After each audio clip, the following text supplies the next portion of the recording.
Okay, so hello.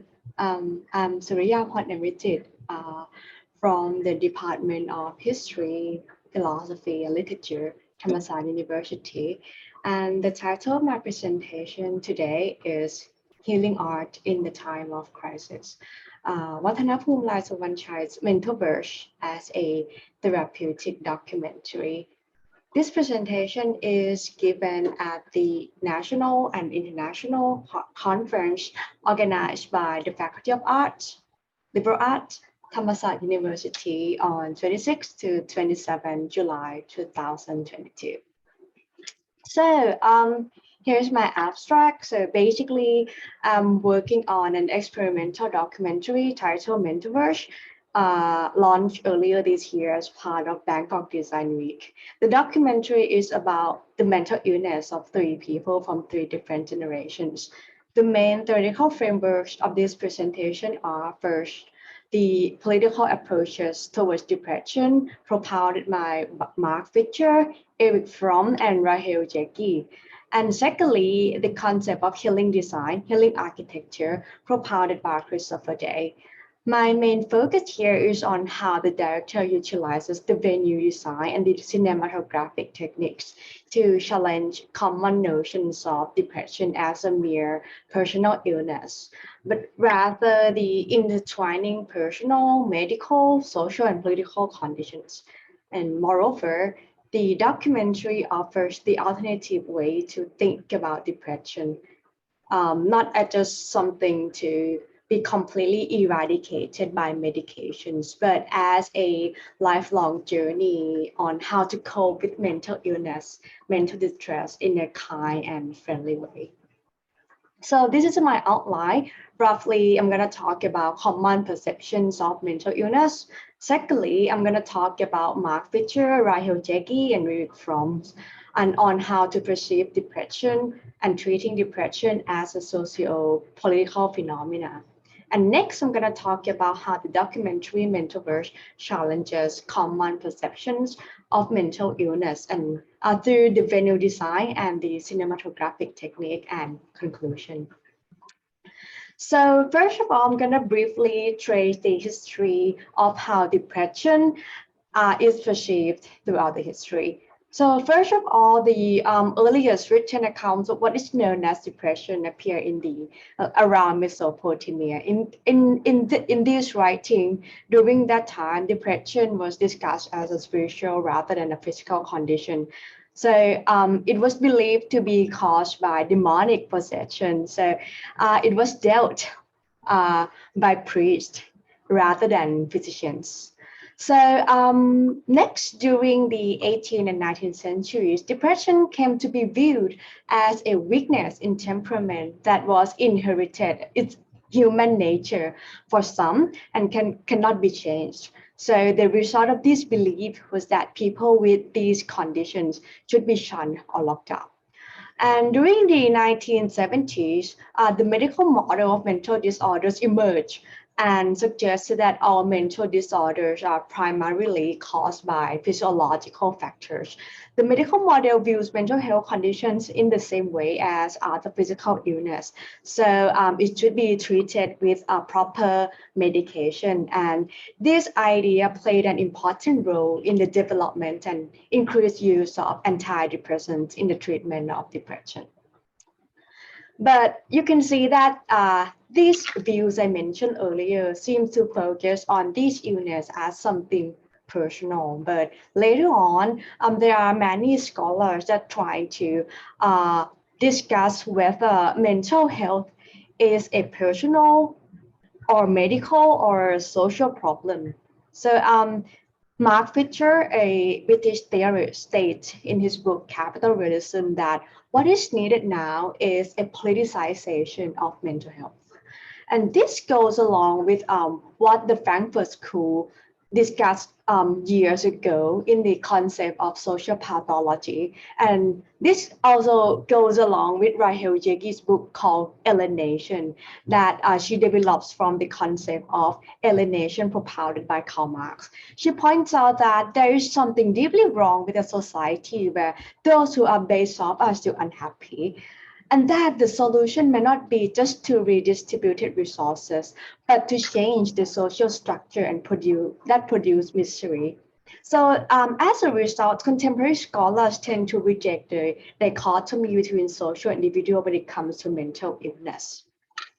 And this also goes along with what Eric Fromm calls social character, that constitutes how one thinks and one feels based on different historical, social, and political contexts.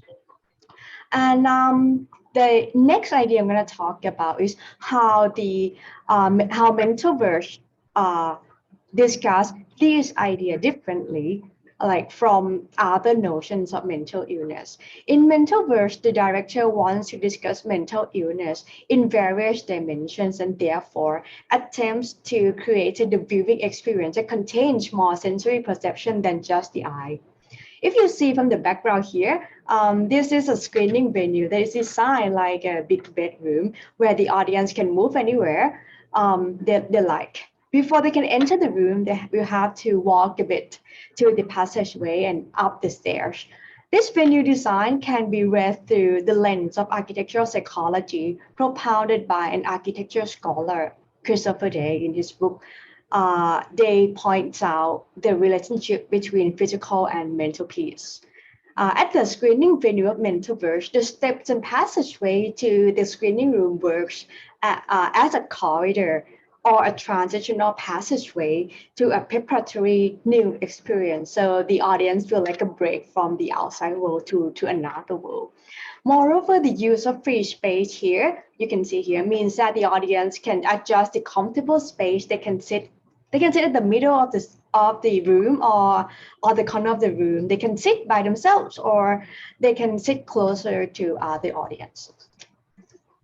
Moreover, the design of the venue as an immersive design makes it easier for the audience to interact with the screening and lead users to be fully absorbed in the experience. This is different from traditional film screening, as you can see here, because in a traditional film screening, you see red seats that compartmentalize each audience, so you feel disconnected with other audiences. Moreover, you can see the clear distance between the red seat and the screen, which makes the division between the object of art, aka the film, and the audience or art clearer, and thus render the audience passive and stationary. In contrast, you can see here in Metaverse, and its screening, it works like a shared space that is cozy, casual, and communal. It blurs the division between the object of art and the audience and renders the audience as part of the art. Moreover, the structure of the documentary makes it easier for the audience to interact. So, and there is also a pause between each story of each subject as intervals. So each audience can interact with the venue, the screening, and other audiences as well. And next, I'm going to talk about the cinematographic technique of this documentary. First, I discuss the selection of the documentary subject to illustrate how depression here is a social phenomena. The three subjects are Minnie, a young woman from Gen Z who feels like she is a failure.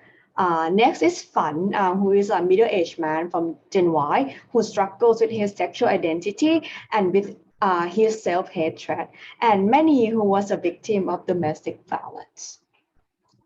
So the selection of subjects from different generations and genders shows that the cause of depression is not just a chemical imbalance in the brain, but more like a condition that is historicized and politicized. This goes with what Jasper Friedrich called in his research, Depression and Critique, that the only way to connect individual cases of mental illness to social structures is through a concrete analysis of function that individuals' psychic dispositions have come to play in a specific historically instantiated society. So in a documentary, we can see many inequalities and power dynamics here. We can see that class inequality can bring about mental illness especially when it comes to life choice and the concept of autonomy. For example, Fan was not raised by his own parents because they couldn't afford to raise him, and he had to move to Bangkok since he was young because Thailand, everything is centralized at the capital city. Or many cannot get a divorce easily because she's financially dependent on her abusive husband. You can also see that there's also gender-based violence discussed here. Why Fan got bullied at school because he went to an all-boys school and he was too feminine to get along with the boys.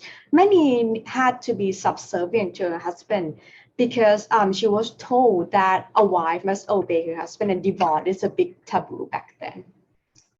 What about Minnie? Minnie can be discussed as what many call neoliberal subject.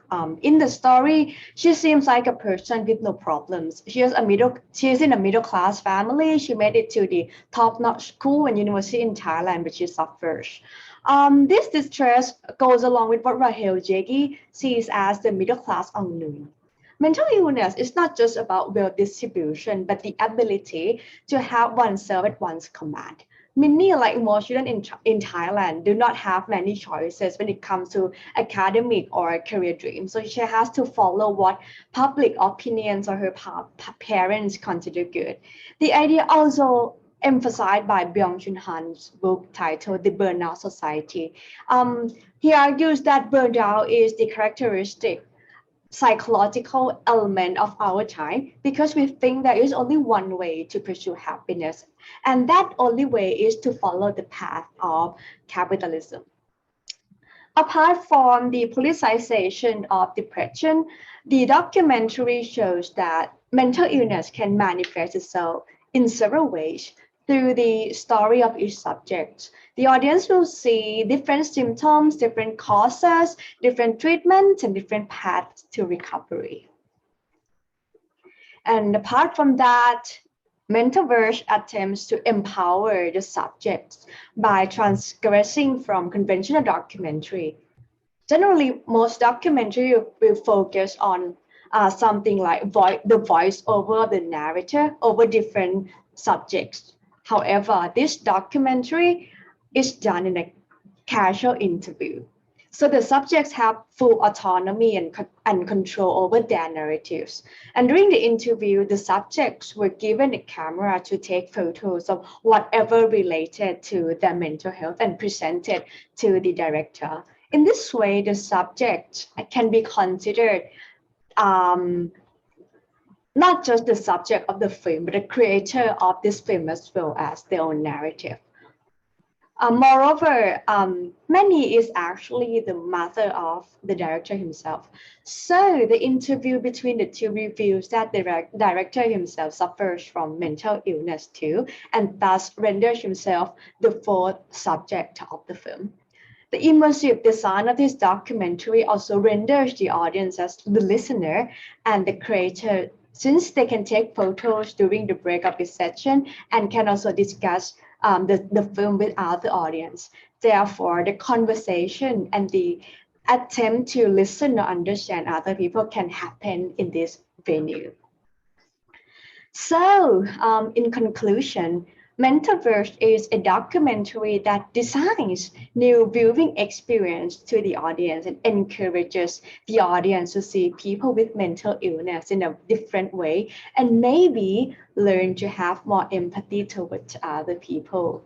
And that's it for my presentation. Thank you guys for listening. And if you have any question, please feel free to ask. Thank you.